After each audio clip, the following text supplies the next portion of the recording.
Welcome to day 99 of our one-year Bible reading plan. Today we'll read 1 Kings chapters 1 through 2. Before you begin, remember that it helps to establish a daily reading time. Begin with a short prayer, asking the Holy Spirit for wisdom and understanding. Always read for understanding and to hear from God.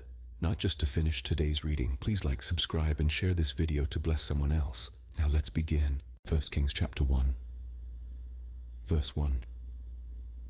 When King David was very old, he could not keep warm even when they put covers over him.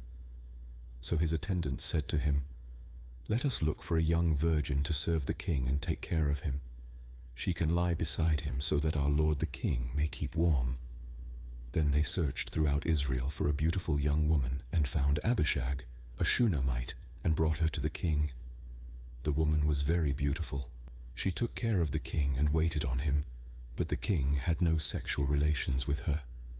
Now Adonijah, whose mother was Haggith, put himself forward and said, "I will be king." So he got chariots and horses ready, with 50 men to run ahead of him. His father had never rebuked him by asking, "Why do you behave as you do?" He was also very handsome, and was born next after Absalom. Adonijah conferred with Joab son of Zeruiah, and with Abiathar the priest, and they gave him their support.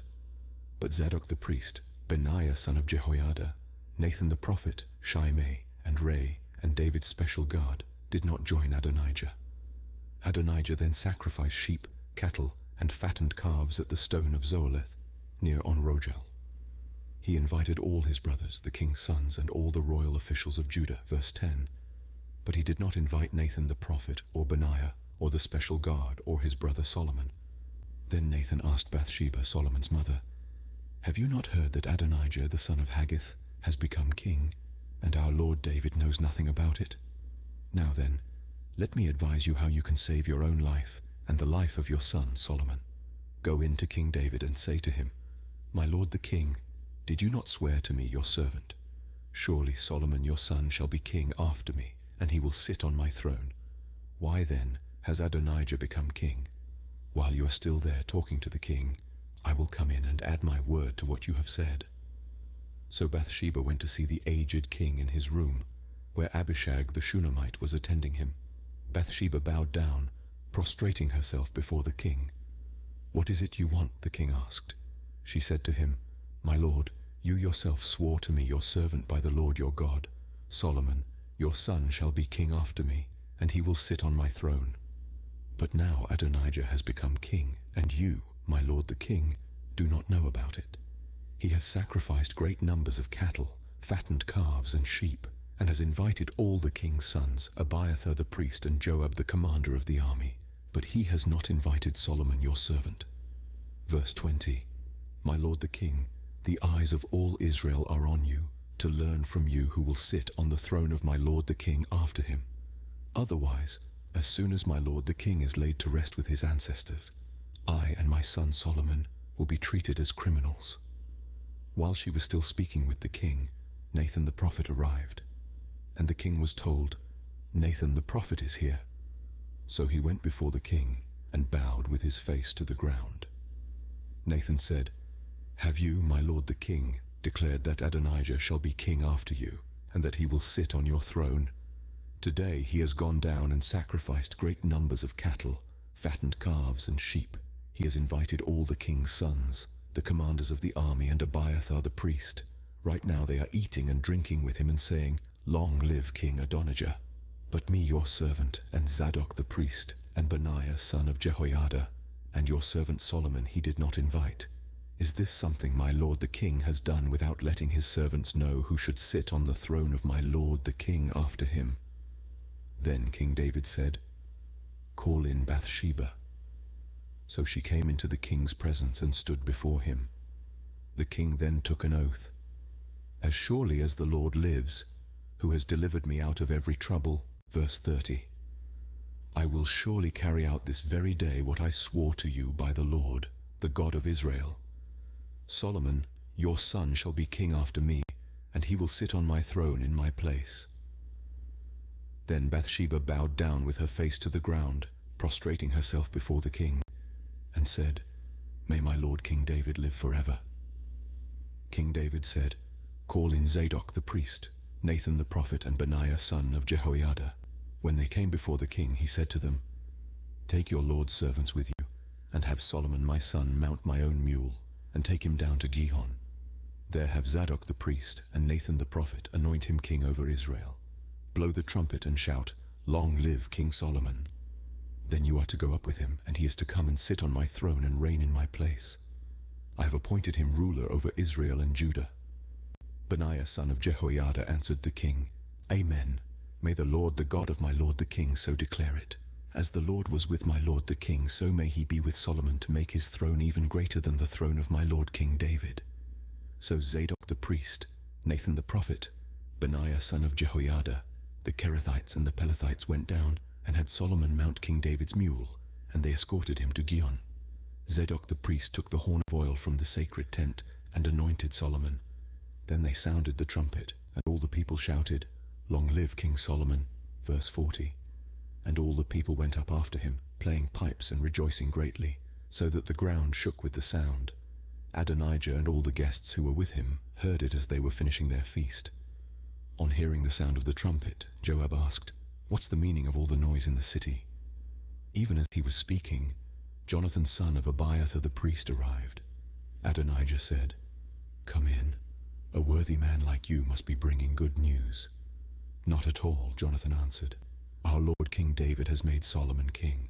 The king has sent with him Zadok the priest, Nathan the prophet, Benaiah son of Jehoiada, the Kerethites and the Pelethites, and they have put him on the king's mule, and Zadok the priest and Nathan the prophet have anointed him king at Gihon.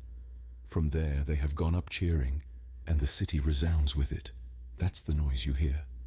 Moreover, Solomon has taken his seat on the royal throne.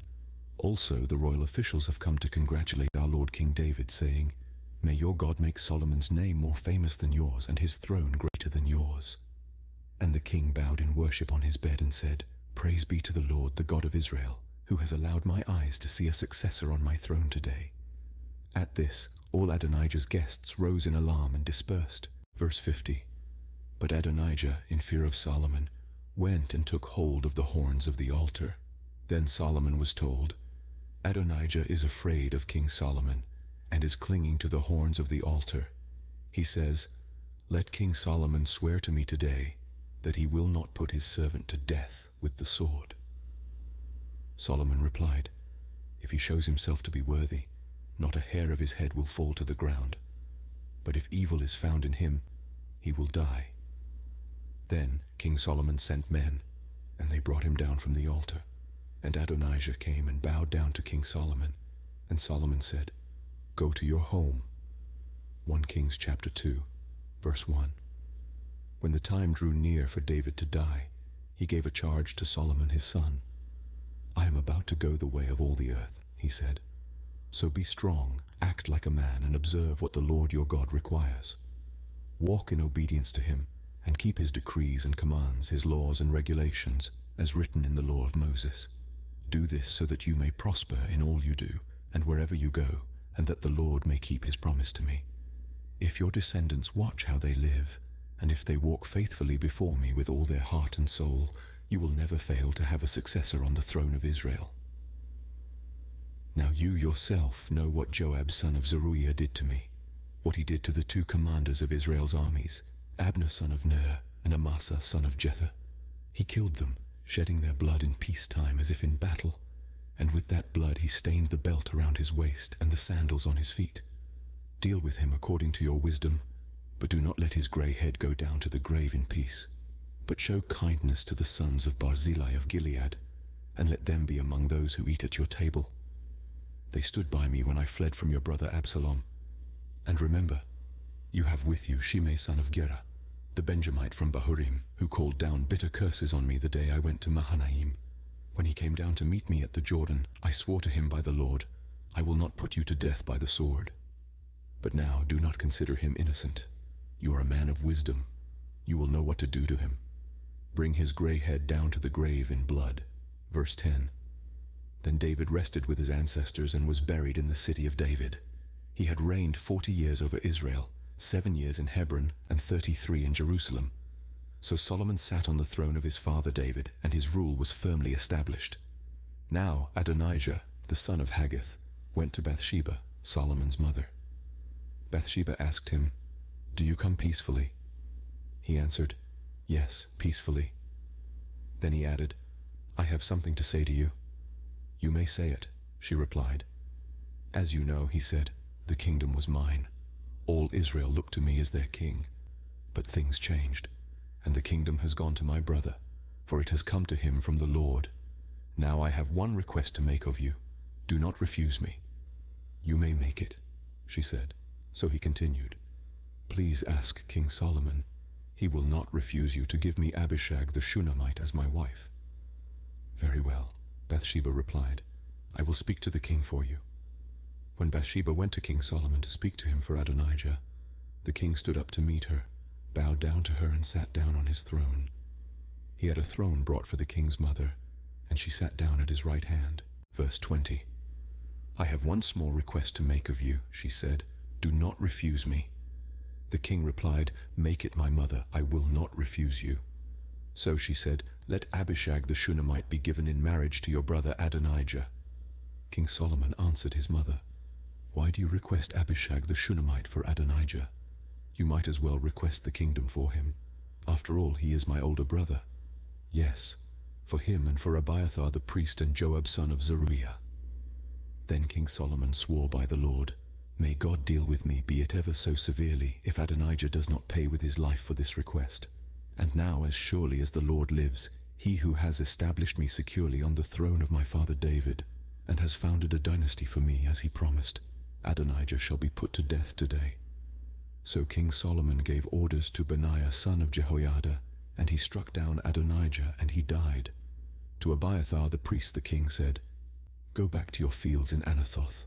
You deserve to die, but I will not put you to death now, because you carried the ark of the sovereign Lord before my father David and shared all my father's hardships." So Solomon removed Abiathar from the priesthood of the Lord, fulfilling the word the Lord had spoken at Shiloh about the house of Eli.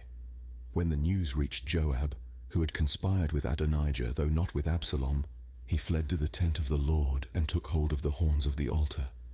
King Solomon was told that Joab had fled to the tent of the Lord and was beside the altar. Then Solomon ordered Benaiah son of Jehoiada, "Go, strike him down." Verse 30. So Benaiah entered the tent of the Lord and said to Joab, "The king says, 'Come out.' But he answered, 'No, I will die here.' Benaiah reported to the king, 'This is how Joab answered me.' Then the king commanded Benaiah, 'Do as he says. Strike him down and bury him, and so clear me and my whole family of the guilt of the innocent blood that Joab shed. The Lord will repay him for the blood he shed, because without my father David knowing it, he attacked 2 men and killed them with the sword. Both of them, Abner son of Ner, commander of Israel's army, and Amasa son of Jether, commander of Judah's army, were better men and more upright than he. May the guilt of their blood rest on the head of Joab and his descendants forever. But on David and his descendants, his house and his throne, may there be the Lord's peace forever." So Benaiah son of Jehoiada went up and struck down Joab and killed him, and he was buried at his home out in the country. The king put Benaiah son of Jehoiada over the army in Joab's position, and replaced Abiathar with Zadok the priest. Then the king sent for Shimei and said to him, "Build yourself a house in Jerusalem and live there, but do not go anywhere else. The day you leave and cross the Kidron Valley, you can be sure you will die. Your blood will be on your own head." Shimei answered the king, "What you say is good. Your servant will do as my lord the king has said." And Shimei stayed in Jerusalem for a long time. But 3 years later, 2 of Shimei's slaves ran off to Achish son of Maacah, king of Gath, and Shimei was told, "Your slaves are in Gath." Verse 40. At this he saddled his donkey and went to Achish at Gath in search of his slaves. So Shimei went away and brought the slaves back from Gath. When Solomon was told that Shimei had gone from Jerusalem to Gath and had returned, the king summoned Shimei and said to him, "Did I not make you swear by the Lord and warn you, on the day you leave to go anywhere else, you can be sure you will die? At that time you said to me, 'What you say is good. I will obey.' Why then did you not keep your oath to the Lord and obey the command I gave you?" The king also said to Shimei, "You know in your heart all the wrong you did to my father David. Now the Lord will repay you for your wrongdoing. But King Solomon will be blessed, and David's throne will remain secure before the Lord forever." Then the king gave the order to Benaiah, son of Jehoiada, and he went out and struck Shimei down, and he died. The kingdom was now established in Solomon's hands. This concludes 1 Kings chapters 1 through 2 for day 99. We hope you're enjoying these daily videos. Remember to check the description box for links and resources. Thank you for watching.